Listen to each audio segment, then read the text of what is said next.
Hola, ¿qué tal amigos? ¿Cómo están? Bienvenidos a este nuevo video. Esta ocasión sobre los salmos. Vamos a continuar, hace unos 2, 3 años que comenzamos con el Salmo 1 y el Salmo 2, todo eso. Y pues nos hicimos a la tarea de comenzar, tratar de hacerlo cada semana. Vamos a ver cómo nos va.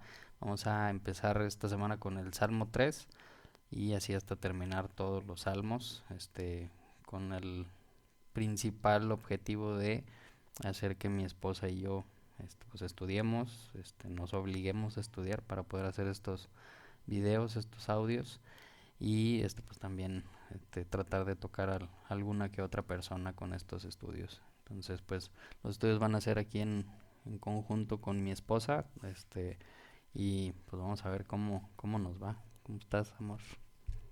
Muy contenta de que me hayas invitado a estar aquí contigo estudiando la palabra de Dios.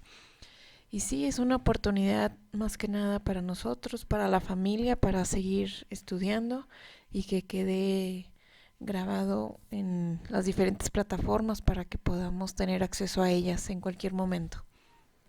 Así es. Entonces pues mi esposa se llama Paola. Mucho gusto. Yo me llamo Guillermo. Entonces, pues vamos a empezar con los salmos. El Salmo 3 primero, pues le queremos pedir a Dios que esté con nosotros, que esté aquí en medio de los dos micrófonos, en medio de nosotros dos, para que nos ayude a que las palabras que digamos sean las de Él y no las de nosotros. Y que nos ayude a ver, eh, como decía allá en los programas de la Torá, las maravillas escondidas en toda su palabra, ¿no? Lo bonito, lo que me gusta de los salmos es que creo que nos hace no solamente leer un pedazo, hasta aquí por ejemplo podemos ver en el Salmo 3 pues que está muy chiquitito, ¿no? Son 8 versículos, pero nos hacen irnos a muchos lugares de la Biblia y creo que eso es también el poder tan grande que tienen los salmos, que nos hacen recordar o leer o aprender de muchos otros aspectos y también hacernos mucha retrospectiva en diferentes situaciones de nuestra vida. Creo que están llenos de enseñanza. Y aquí el Salmo 3, como vemos en el versículo 1, habla Salmo de David. Pues sabemos que lo escribió David. Y este salmo lo estaba escribiendo cuando huía de delante de Absalón, su hijo. Y eso pues sería lo principal que nos debería de llamar la atención y decirnos, ¿y por qué está huyendo David de su hijo Absalón? ¿Qué es lo que hace que te vayas a otros versículos a tratar de entender pues qué estaba pasando en la vida de David? Sabemos o siempre escuchamos de David como el rey, el gran rey, entonces es un poco incongruente tal vez el decir que estaba huyendo de su hijo Absalón, ¿no? O sea, queda, a mí me genera muchas dudas y más como padre de 3 hijos, una niña y 2 niños, ¿qué hizo David que lo llevó a esta instancia que deberíamos de estar cuidando de, pues tal vez de no hacer para procurar, aunque no somos reyes, pero creo que el decir que mi hijo me odia tanto como para, en este caso, porque lo quisiera matar para quedarse con el poder Absalón, pero no necesariamente eso, ¿no? Sino simplemente me odia tanto como para no querer estar conmigo, para querer irse de la casa, para incluso querer golpearme o algo así, pues debería de ser una bandera muy roja. Entonces, pues vamos o tú qué opinas, Sam? Sí, la verdad es que es un salmo muy triste. Ya cuando empiezas a leer los detalles de la historia, te das cuenta que la verdad es que es una historia muy, muy triste y sí nos deja mucho por aprender, para tener cuidado de que no pase.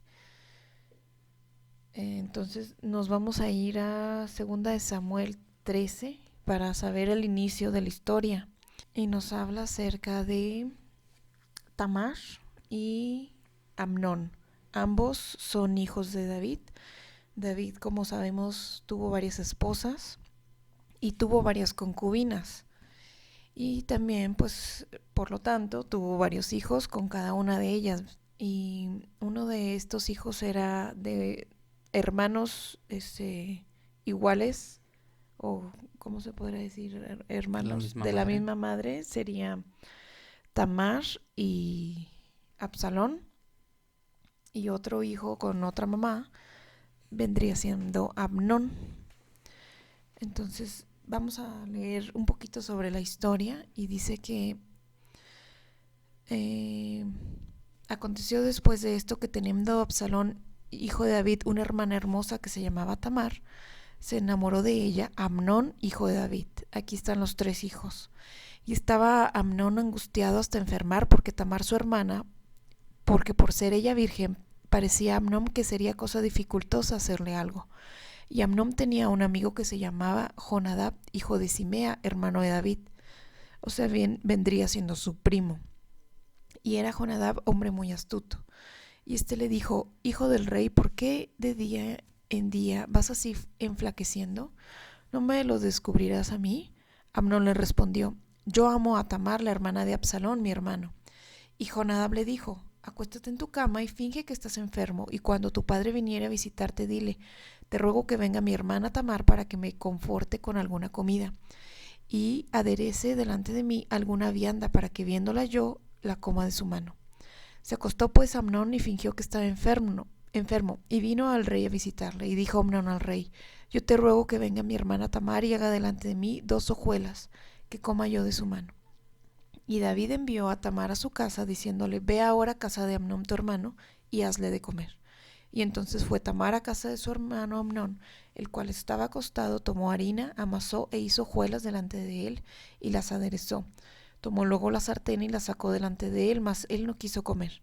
Y dijo Amnón: echad fuera de aquí a todos. Y todos se salieron de allí. Entonces Amnón dijo a Tamar: trae la comida a la alcoba para que yo coma de tu mano.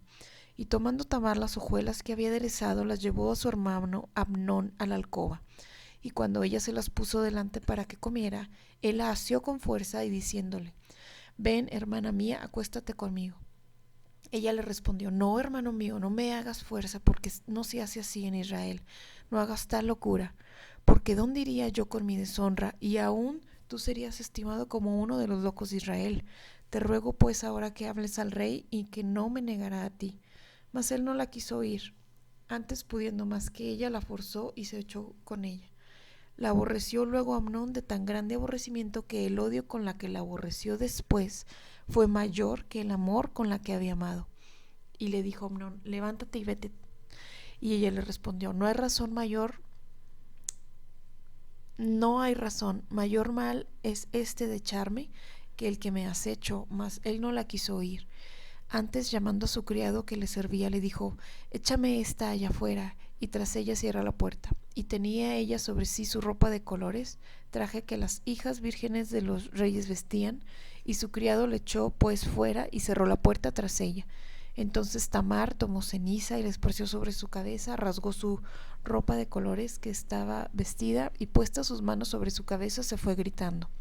Y le dijo su hermano Absalón: ¿ha estado contigo tu hermano Amnón? Pues calla ahora, hermana mía, tu hermano es, no pongas tu corazón en este negocio. Y se quedó Tamar desconsolada en casa de Absalón su hermano. Y luego que el rey David oyó todo esto, estuvo muy enojado. Mas Absalón no habló con Amnón ni malo ni bueno. Bien que Absalón aborrecía a Amnón porque había forzado a Tamar su hermana. Y aconteció pasado 2 años que Absalón tenía esquiladores de Bala Hazor, que está junto a Efraín, y convidó a Absalón a todos los hijos del rey. Y vino Absalón el rey y le dijo: he aquí tu siervo tiene ahora esquiladores, y ruego que venga el rey y sus siervos con tu siervo. Y respondió el rey a Absalón: no, hijo mío, no vamos todos para que no te seamos gravosos. Y aunque porfió con él, no quiso ir, mas lo bendijo. Entonces dijo Absalón: si no, te ruego que venga con nosotros Amnón mi hermano. Y el rey les respondió: ¿para qué ha de ir contigo? Y como Absalón lo importunara, dejó ir con él a Amnón y a todos los hijos del rey. Y había Absalón dado orden a su criado, diciendo: ahora bien, mirad cuando el corazón de Amnón esté alegre del vino, y cuando yo os dijere: herid a Amnón, entonces matadle, y no temáis, que yo os lo he mandado. Esforzaos pues y sed valientes. Y los criados de Absalón hicieron con Amnón como Absalón lo había mandado. Se levantaron luego todos los hijos del rey y subieron todos en sus mulos y huyeron. Y estando aún ellos en el camino, llegó a David el rumor que decía: Absalón ha dado muerte a todos los hijos del rey, que ninguno de ellos ha quedado. Y entonces levantándose David rasgó sus vestidos y se echó en tierra, y todos sus siervos tenían rasgados sus vestidos. Pero Jonadab, ojo, aquí es el mismo primo, el que le dio el consejo a Amnón, hijo de Simea, hermano de David, habló y dijo: No diga mi señor que ha matado a todos los jóvenes hijos del rey, ya que solo Amnón ha muerto, porque en la boca de Absalón estaba puesto desde el día que Amnón forzó a Tamar su hermana. Por tanto, ahora no ponga mi señor el rey en su corazón tal palabra que dice: todos los hijos del rey han muerto, porque solo Amnón ha muerto. Absalón huyó luego, y entre tanto, alzando sus ojos, el joven que estaba de atalaya miró, y aquí mucho pueblo que venía a sus espaldas por camino hacia el monte. Y dijo Jonadab al rey: He aquí los hijos del rey que vienen, porque así como tu siervo ha dicho. Y cuando él acabó de hablar, he aquí los hijos del rey que vinieron alzaron su voz y lloraron. Y también el mismo rey y todos sus siervos lloraron con muy grandes lamentos. Mas Absalón huyó y se fue a Talmai, hijo de Almiud, rey de Gersur. Y David lloraba por por su hijo todos los días. Y después que Absalón huyó y se fue a Jesús, estuvo allá 3 años. Y el rey David deseó ver a Absalón porque ya estaba consolado acerca de Amnón que había muerto. Entonces lo que vemos es que básicamente todo este problema lo desembocó, pues un problema entre los hijos de David, ¿no? O sea, de Amnón, que quería estar con su hermana, lo logró por medio de engaños.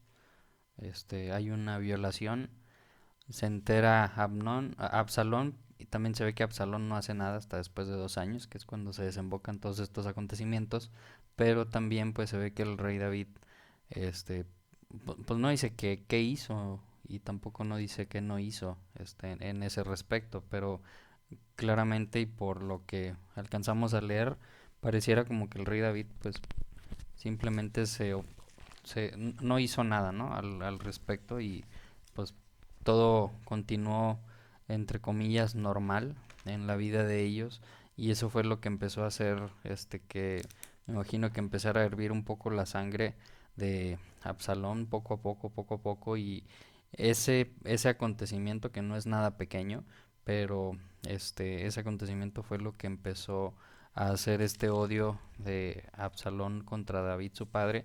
Aquí pues al final del capítulo vimos que Absalón, pues después de lo que hizo, huyó, y decía aquí, ¿no?, que huyó y se fue a Gesur y estuvo allá 3 años. Entonces pasaron 3 años en los que David lo extrañaba, lo quería ver, pero pues también yo creo que había algo dentro de David que pues iba a repudiar un poco a su hijo por todo lo que había pasado, ¿no? Que si ya de por sí una violación entre hijos, imagínate lo que es, pues también una que un hijo mate a otro hijo, pues también ha de ser este muy doloroso, y yo creo que eso mismo que a lo mejor Absalón sintió de Amnón, que lo que le hizo a su hermana Tamar, pues también de alguna forma yo creo que también lo estaba sintiendo David ahora de Absalón hacia la muerte de su hijo Amnón. Entonces vemos cómo es un problema básicamente familiar, pero que tiene connotaciones pues que afectan a todo el pueblo, ¿no? Por la influencia y por el poder que tenían o que tienen pues esta familia real sobre todo el pueblo de Israel. Y bueno, yo me voy a la instrucción de Dios en el Pentateuco, en la Torá, donde dice que, bueno, en primer lugar, no puede haber relaciones sexuales entre hermanos. Esa es una de las leyes que había dentro del pueblo. Pero también, en segundo lugar, dice que si una persona quiere estar con alguna mujer, le tiene que responder. O sea, tiene que ser, la tiene que tomar por esposa. Entonces, Tamar le dice: pídeme a mi padre y estoy segura que no te va a negar. Y así pues se libra, ¿no?, de infringir dos leyes. Una que es bueno, entre hermanos a lo mejor sí se daba en aquel tiempo. Vemos como Saraí era hermana de Abraham, o también vemos algunos otros ejemplos como sí en ese tiempo se podía dar, pero también se libraba de la violación. La violación era tomado como un pecado, Sí, una uh-huh, infracción a una la ley. infracción a la ley, y tenía sus consecuencias. O sea, debía de haber una justicia y debía de eh, cubrir a la mujer. O sea, se le daba ahí la honra a la mujer para que no fuere deshonrada, por así decirlo, como lo fue Tamar. Entonces aquí se quebrantó las leyes de Israel, y Tamar queda deshonrada. O sea, ya para toda su vida queda marcada y queda en la casa de su hermano Absalón, ahí arrumbada en un rincón, sin que se le hiciera justicia. Entonces nadie se involucró, David no se involucró en procurar la justicia que está escrita en la Torah. Entonces, partiendo de eso, cuando no tomamos en serio la instrucción de Dios, cuando no somos minuciosos en saber cuál es el espíritu de la ley, que tiene como intención irnos por llevarnos por el buen camino y darnos una vida en paz y una vida completa y una vida larga. Entonces, cuando no estamos atentos en la instrucción, pues es cuando vienen los problemas. Y yo creo que ese es el principal motivo por el cual se desencadena todo este problema en la casa de David. Que no hay instrucción, no hay justicia y no se resuelven los problemas a tiempo. Entonces, también yo me pongo a ver o a comparar la vida de Salomón, que también es hijo de David, con la vida de Amnón y de Absalón. Ambos son, bueno, más bien los tres son hijos de David. ¿Y cuál es la gran diferencia entre uno y otro? Los tres pudieron haber sido eh, propuestos como rey, como descendientes del trono. Pero ¿cuál es la diferencia? Bueno, que Salomón tenía sabiduría. Y si nos ponemos a ver en Proverbios, Salomón dice, bueno, escribió: hijo mío, está atento a mis palabras, hijo mío, escúchame, hijo mío, eh, oye lo que te digo, oye mis instrucciones y ponlas por obra. Entonces vemos cómo la diferencia entre unos hijos y otros. Y Salomón plasma en los proverbios cómo él sí está atento a los consejos de sus padres, sí está pegado a sus padres, pegado a a su voz. Entonces también eso hace una gran diferencia. Eso hace un hijo sabio, un hijo entendido y un hijo que es merecedor de la corona. Entonces, pues se ve como los otros dos hijos no están cerca de su padre, no están cerca de su corazón y no lo escuchan y no hablan también con él. Estas son de las cosas que me dan pavor de ser padre, de que necesitas mucha sabiduría también y mucha ayuda de Dios para saber cómo criar a cada uno, porque todos son diferentes, para que, o sea, qué más quisiéramos, ¿no? Que los tres que tenemos nosotros, pues sean buenos hijos, sean buenas personas, buenos hijos de Dios, obedientes, este, pues necesitamos entenderlos, hablar con ellos, hablarles mucho de, pues, de la instrucción para que tengan ese temor por amor a Dios y, y el cómo hacer para no caer en los errores que cayó David, por ejemplo, para evitar alguna situación chica, mediana o grande en el futuro. Pues es algo que yo creo que también este Salmo 3 nos incita a nosotros como padres buscar en la misma palabra, en la misma instrucción, y pedirle a Dios que nos ayude para saber cómo hacer buenos talentos con, con los que Él nos dio, ¿no? Entonces, para irnos un poco a contexto, habíamos leído el Salmo de David cuando huyó de delante de Absalón su hijo, y después dice: oh Señor, cuánto se han multiplicado mis enemigos y muchos se levantaron contra mí. Entonces aquí está hablando de los hijos de Benjamín que estaban apoyando también a Absalón, y eso, cuando empieza todo eso a resurgir mucho, y entonces, para ver un poquito contexto, nos tenemos que regresar a segunda de Samuel, en, pues desde el capítulo 15, perdón, donde podemos empezar a ver todo lo que empieza a suceder, que David, extrañando a su hijo después de que habíamos leído de 3 años, lo manda a llamar porque quiere hablar con él, lo invita. Absalón va a visitar a su padre, pero luego su padre no lo recibe y lo mantiene en, pues básicamente, pues en un asentamiento. Y Absalón, pues él quería ver a su padre, y él, al no recibirlo, empieza a hacer pues también un poco de destrozos. Quema unos campos para llamar la atención de David. Entonces las cosas, digamos, que se empiezan a tornar cada vez más y más grandes, y todo, yo creo, por el no querer tratar las cosas pues como se debieron haber tratado en su tiempo. este Absalón empieza pues a convivir, a andar entre el pueblo para ganarse al pueblo. Y poco a poco, digamos que Absalón se va haciendo pues más grande, ¿no?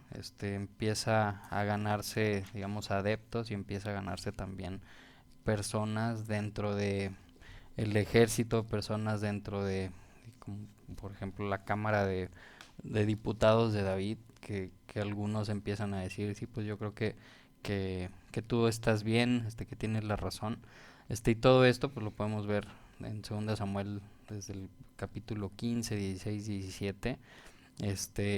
Y después ya empieza a haber algunos consejos de diferentes personas ahí con Absalón, donde pues empezaron ya a hacer ahora estrategias para incluso ir tras David y ir a matar a David, para quedarse, para que Absalón fuera el rey proclamado. Y pues imagínense todo eso que está pasando, hablando de decenas, centenas y miles de personas ya confabulando contra David, ¿no? Es a lo que se refiere en el Salmo, donde David decía: cuánto han aumentado mis opresores, muchos son los que se levantan contra mí, ¿no? Entonces, otra vez, todo esto viene desembocado por ese incidente. No sé si antes de eso había pasado algunas otras situaciones, pero ese incidente pues pareciera como que fue el catalizador para que todo esto aconteciera, ¿no? ¿Quieres comentar tú algo, amor? No, bueno, nada más, me llama mucho la atención cómo reacciona David cuando se entera que Absalón se pone con un ejército en contra de él. Y ese es en el capítulo 15, versículo 16, dice que el rey salió de inmediato junto con todos los de su casa, dejando a 10 concubinas, que ya después vemos que Absalón se acuesta con ellas en el techo del palacio para deshonrar al papá. Entonces David se sale con todos sus hijos y todos sus siervos del palacio. Entonces, y después de aquí dice que tal vez esto sucede porque Dios ya le quiere quitar el trono. O sea, en lugar de hacer frente a su hijo, y en lugar de amacharse, como aquí decimos, con el trono, o sea, que a fuerza lo quiere tener, dice: no, está bien, me voy para que no haya más muertes. Y tal vez esta es la manera en la que Dios dice que aquí llegó mi fin del reinado. Entonces vemos a un David que, a pesar de todo, sigue siendo fiel a Dios, a pesar de sus errores o de sus fallas en su familia. Él sigue tratando de estar cerca de Dios, de estar a la disposición de la voluntad de Dios. Y vemos como ese corazón, ¿no? De ser humilde y de estar siempre a la expectativa de qué es lo que Dios quiere de su vida. Aunque no sea lo mejor para él, aunque no sea lo que él espera, siempre está dispuesto a que la voluntad de Dios se haga. Entonces eso también es algo de admirarle a David, de su sencillez y su humildad. Entonces ya una vez que sale, se va al desierto y empieza a huir de Absalón hasta que Absalón llega y se mete al palacio y empieza ella a tratar de usurpar el reino. Así es. Y también otra cosa que hay que destacar de toda esta historia y pues todos hemos escuchado de David, pero vemos que aún y que fue el rey de Israel, que fue ungido por el sacerdote, pues eso no lo hace, digamos, absorto de cualquier falla, ¿no?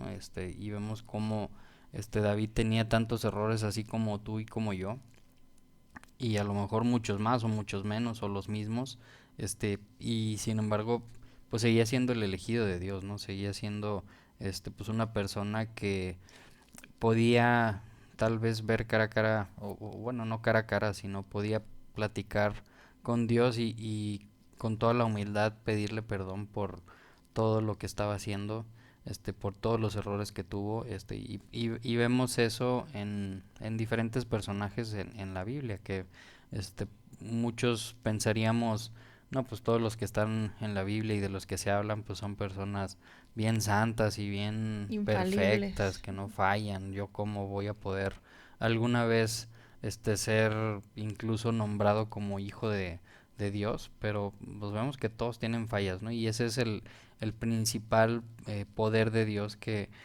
nos enseña Dios, como por qué escogió a ese pueblo de Israel tan pequeño y tan este no poderoso, tan débil, para mostrar al mundo cómo la mano de Dios es la que realmente hace todas las cosas, ¿no? Y lo mismo con los diferentes personajes que vemos en la Biblia.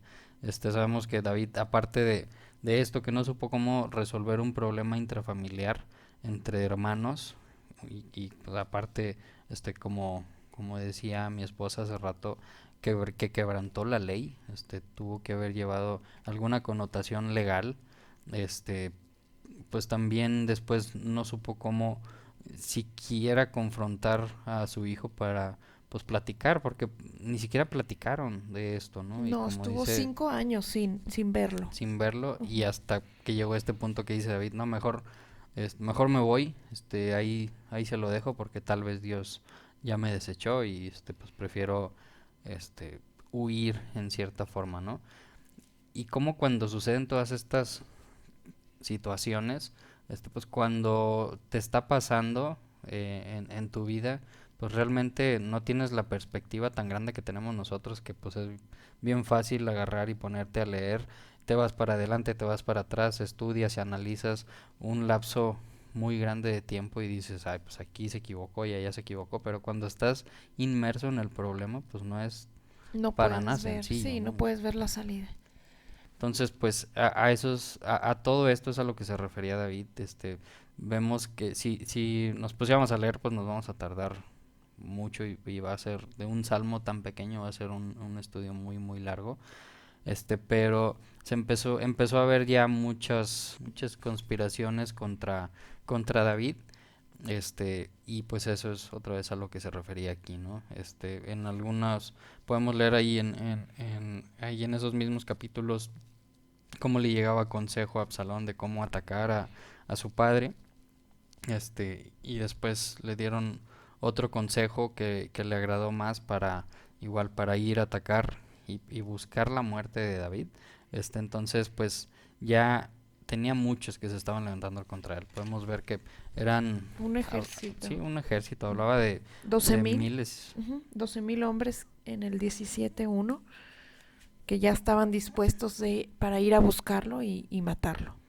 Así es. Entonces dice el versículo 2 del Salmo 3, muchos dicen de mi alma, no hay para él salvación del Dios.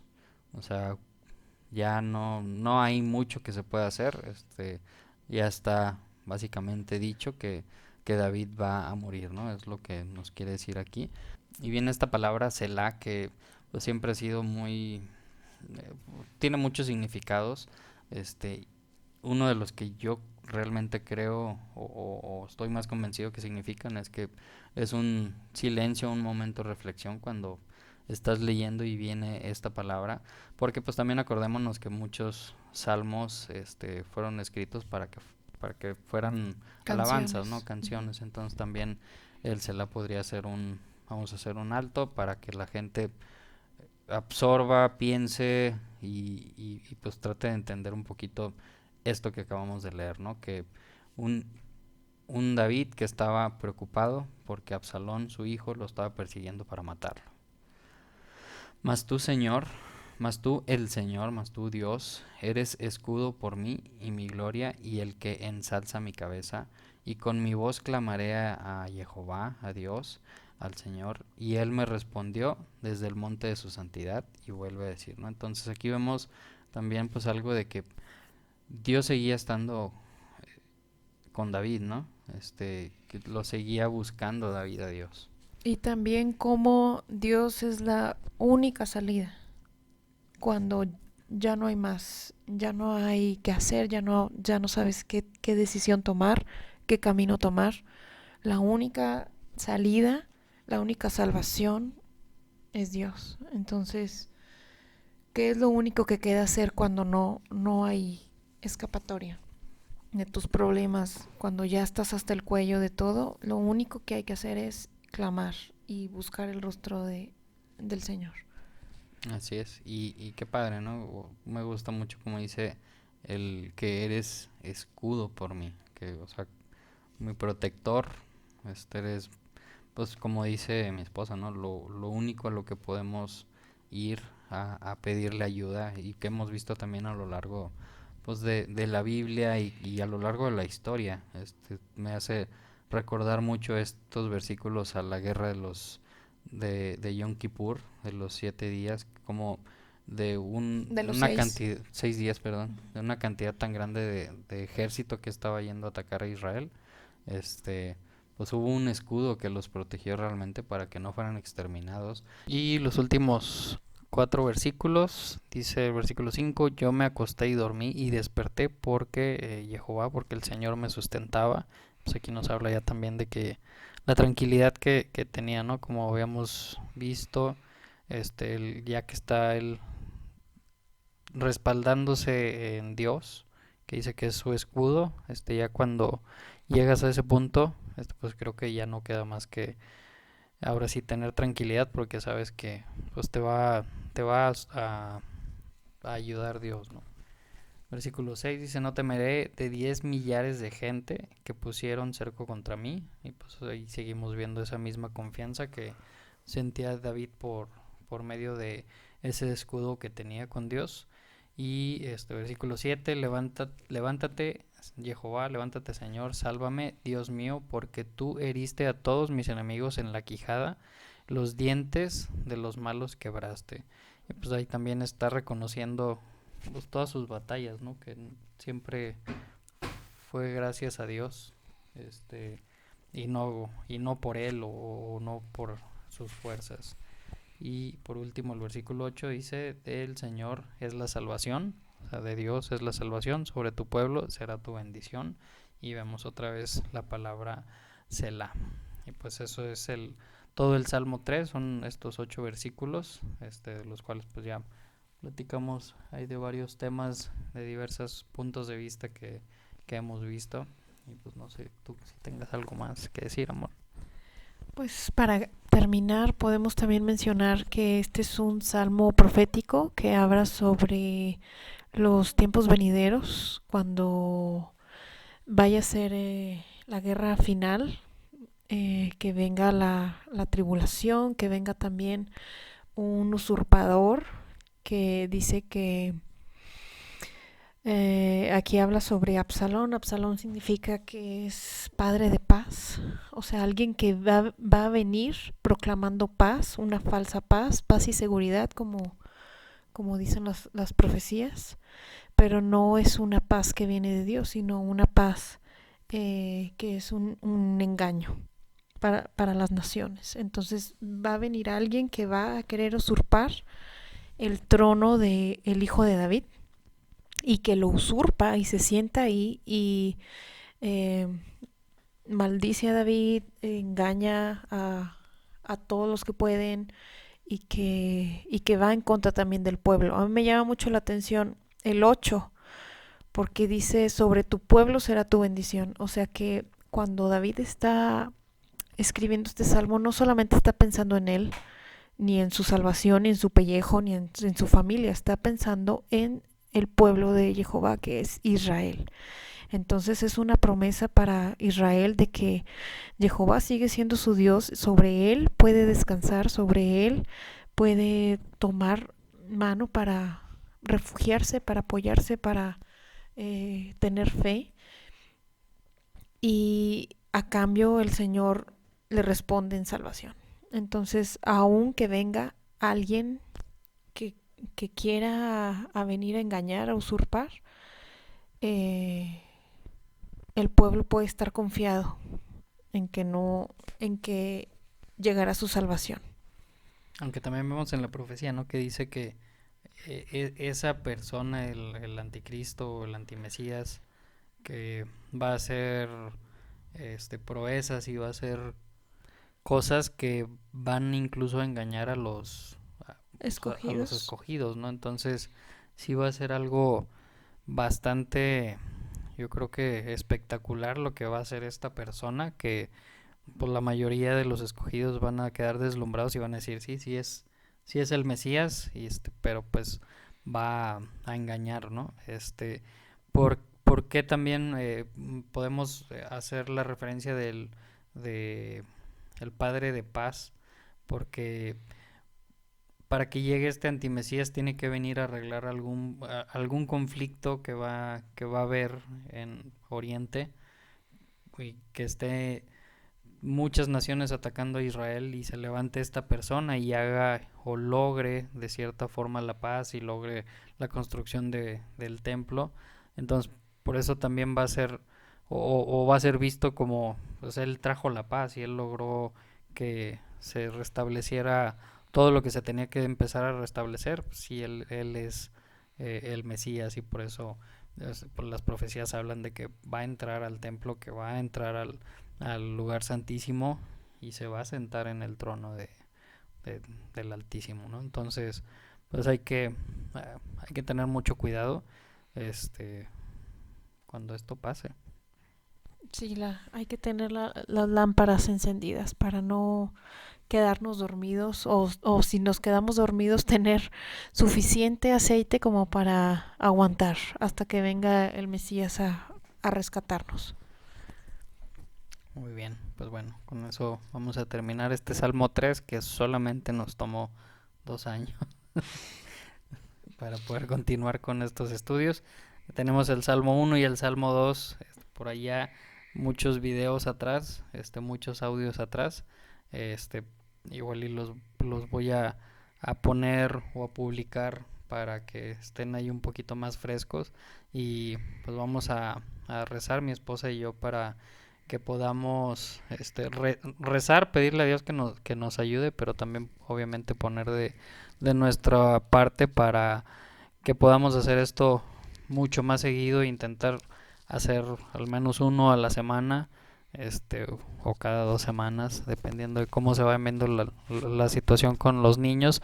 Ya van creciendo un poquito, entonces creo que podemos encontrar algún tiempo en la noche para poder seguir con esto, que otra vez a los que más va a ayudar y edificar va a ser a nosotros mismos como matrimonio, y esperemos también que llevemos eso a nuestra familia y pues que le sirva a una o dos personas por ahí en el ciberespacio. Pues muchas gracias y gracias a Dios por permitirnos estudiar, compartir y tener la tecnología, tener su palabra, tener la información al alcance para nutrirnos y edificarnos en todo momento.